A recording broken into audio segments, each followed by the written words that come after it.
little hill there, and as we looked down to the left towards the trail, it was hiding right behind a little clump of grass. That was the Coop Miners family that for 3 generations have been setting out to find that elusive Pioneer Press treasure hunt medallion, and they actually found it on Saturday. But what was a happy moment for some was very painful for other people. They found the medallion near a sacred cave on the east end of the Bruce Vento Nature Sanctuary. That's a holy place for the Dakota people, and Kaya Edwards is here to explain. Jana, there's a Native-led nonprofit that preserves and maintains the site.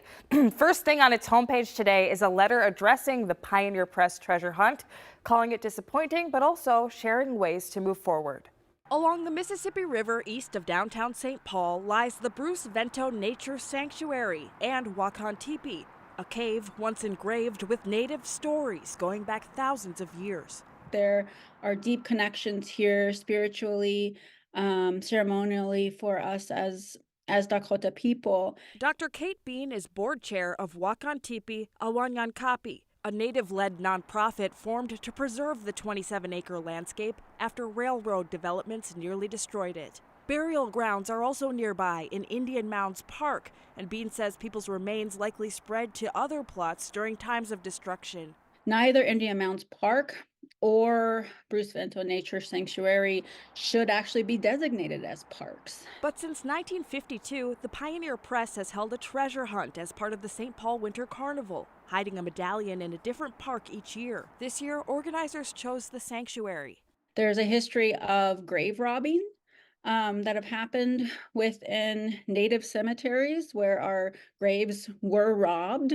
And there was an issue with this same treasure hunt in the past, having a medallion placed at Indian Mounds Park where people were literally digging in the mounds. Bean says the nonprofit was alerted to this year's location after participants posted online saying they were digging around the cave. Where Dakota people are not always consulted when we need to be.